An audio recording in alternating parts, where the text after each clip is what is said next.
Chapter 2 of the Kybalion. The principles of truth are 7. He who knows these understandably possesses the magic key, before whose touch all the doors of the temples fly open. The 7 Hermetic principles, upon which the entire Hermetic philosophy is based, are the following: the principle of mentalism, the principle of correspondence, the principle of vibration, principle of polarity, the principle of rhythm, the principle of cause and effect, and the principle of gender.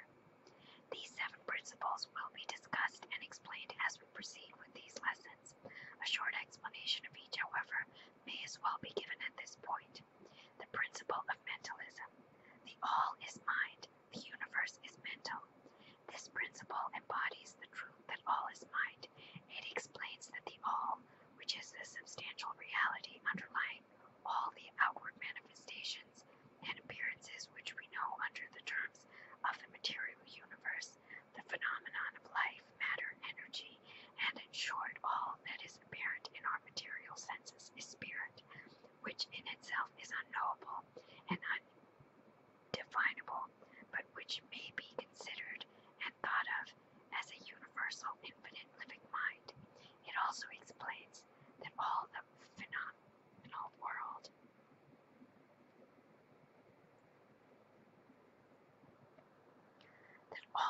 phenomenon in the world is simply a mental creation of the all, subject to the laws of created things, and that the universe as a whole, and in its parts of units, has its existence in the mind of the all, in which mind we live and move and have our being. This principle, by establishing the mental nature of the universe, easily explains all the varied mental and psychic phenomena that occur and occupy such a large portion of the public's attention, and which, without such explanation, are not understandable and defy scientific treatment. An understanding of this great hermetic principle of mentalism enables the individual to readily grasp the laws of the mental universe and to apply the same to his well-being and advancement. The hermetic student is enabled to apply intellectually the great mental laws, instead of using them in a haphazard manner. With the master key in his possession, the student may unlock the many doors of the mental and psychic temple of knowledge and enter the same freely and intelligently. This principle explains the true nature of energy, power, and matter, and why and how all these are subordinate to the mastery of mind. One of the old Hermetic masters wrote long ages ago, "He who grasps the truth of the mental nature of the universe is well advanced on the path of mastery," and these words are as true today as at the time they were first written. Without the master key, mastery is impossible, and the student knocks in vain at the many doors of the temple. The principle of correspondence. As above, so below. As below, so above. The Kybalion. This principle embodies the truth that there is always a correspondence between the laws and phenomena of the various planes of being and life, and the old Hermetic axiom ran in these words: as above, so below, as below, so above, and the grasping of the principle gives one the means of solving many a dark paradox and hidden secret of nature. There are planes beyond our knowing, but when we apply the principles of correspondence to them, we are able to understand much that would otherwise be unknowable to us. The principle is of universal application and manifestation on the various planes of the material, mental, and spiritual universes.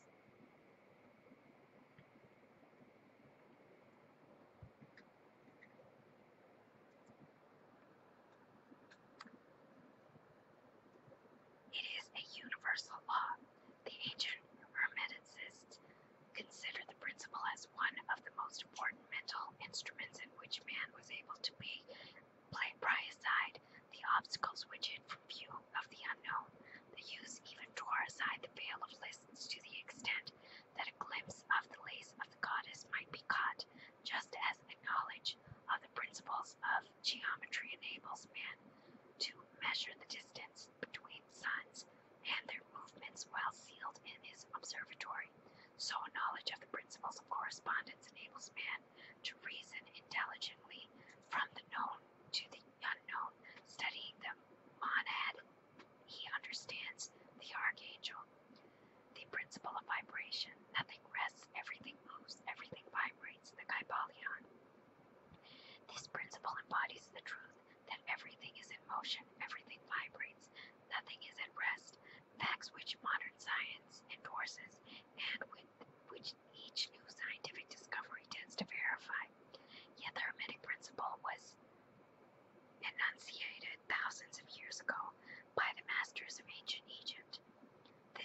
principle explains that the differences between different manifestations of matter, energy, mind, and even spirit result largely from varying rates of vibration, from the all, which is pure spirit, down to the grossest fourth part of matter.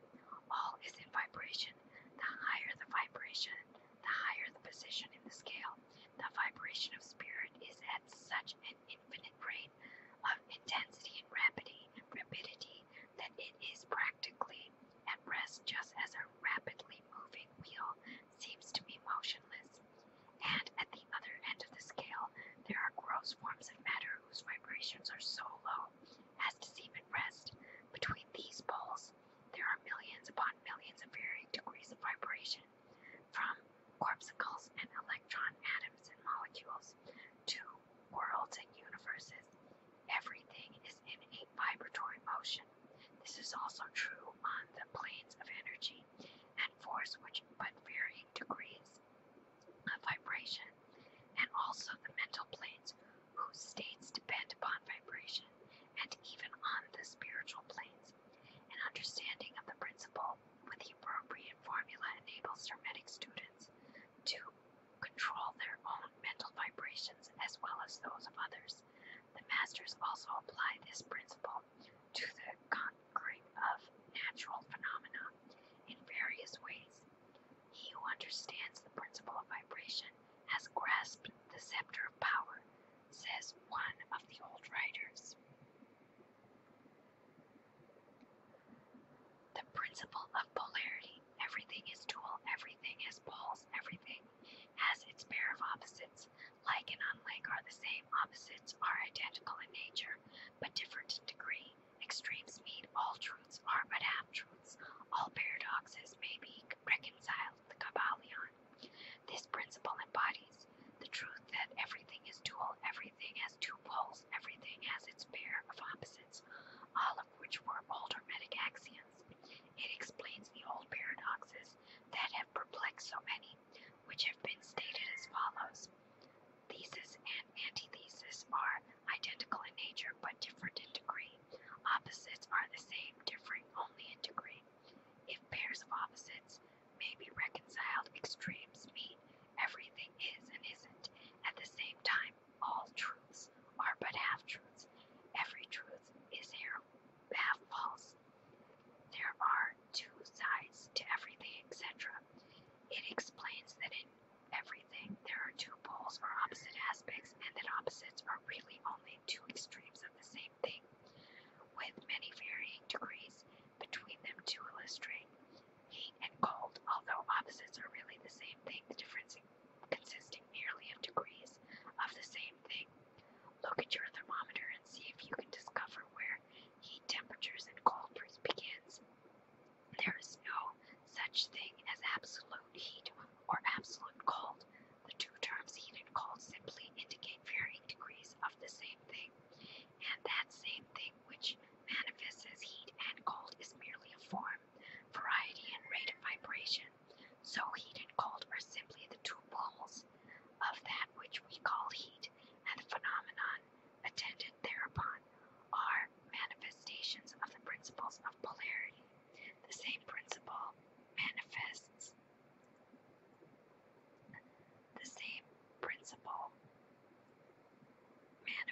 itself in different ways with different forms of opposites. Between hard and soft, between black and white, between sharp and dull, between noise and quiet, between high and low, between positive and negative. The principles of polarity explain these paradoxes, and no other principle can supersede it. The same principle operates on the mental plane. Let us take a radical and extreme example, that of love and hate, two mental states apparently logically different, and yet they are degrees of hate and degrees of love, and a middle point in which we use the term like or dislike, which shade into each other so gradually that sometimes we are at a loss to know whether we like or dislike either something, and are simply degrees of the same thing. As you will see if you but think of a moment, and more than this, and consider of more importance by the Hermeticist, it is impossible to change the vibrations of hate to the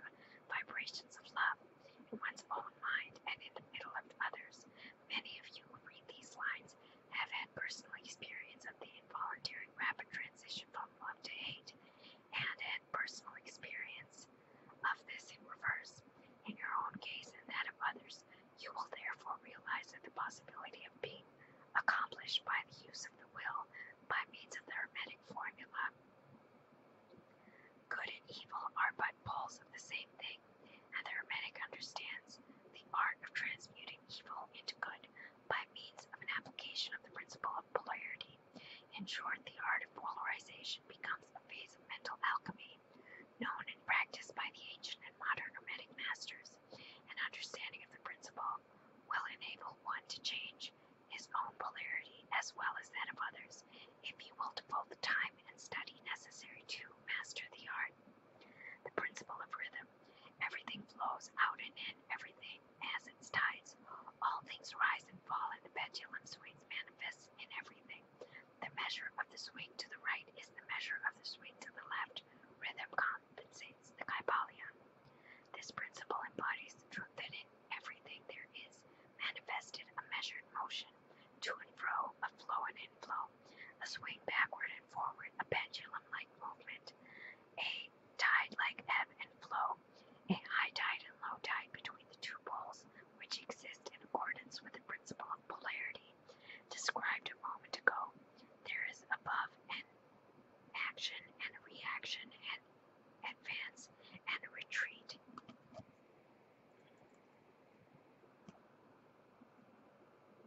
A backwards and a forwards, a pendulum-like movement.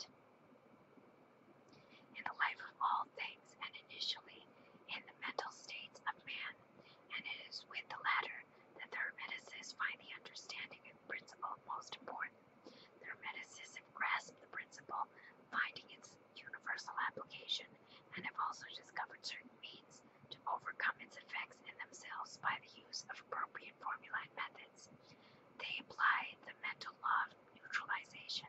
They cannot annul the principle of cause to cleanse its operation, but they have learned how to escape the effects upon themselves to a certain degree depending upon the mastery of the principle. They have learned how to use it instead of being used by it. In this and similar methods consists the art of Hermetics. The master of Hermetics polarizes himself at the point at which he desires to rest, and then neutralizes the rhythmic swing of the pendulum, which would tend to carry him to the other pole. All individuals who have attained a degree of self-mastery do this to a certain degree, more or less unconsciously, but the master does this consciously, and by the use of his will, and attains a degree of poise and mental firmness almost impossible to believe on the part of the masses, who are swung back and forward like a pendulum. The principles and that of polarity have been closely studied by the Hermeticists, and the method of countering, neutralizing, and using them is an important part of Hermetic mental alchemy. The principle of cause and effect.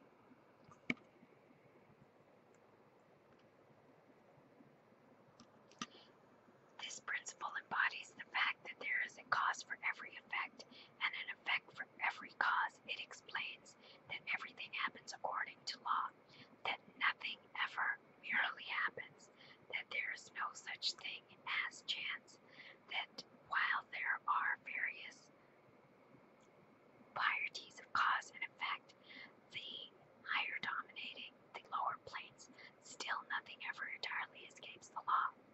The Hermeticist understands that the art and methods of using the above ordinary plane of cause and effect to a certain degree, and by mentally raising to a higher plane, they become causers instead of at the effects.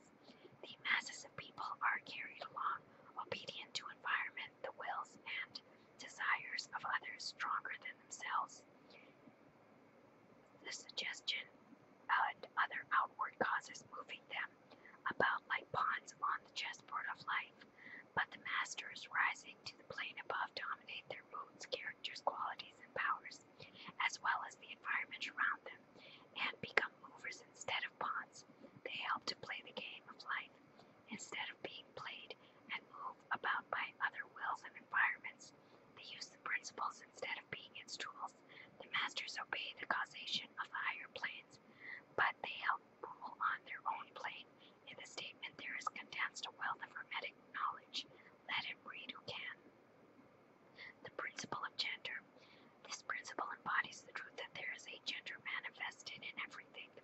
masculine and the feminine principles ever at work. This is true not only at the physical plane, but of the mental and even the spiritual planes.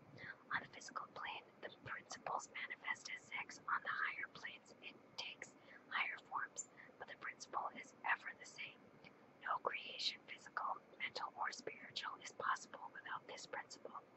An understanding of its laws will throw light upon many a subject that has perplexed the minds of men. The principles of gender works ever in the direction of generation, regeneration, and creation.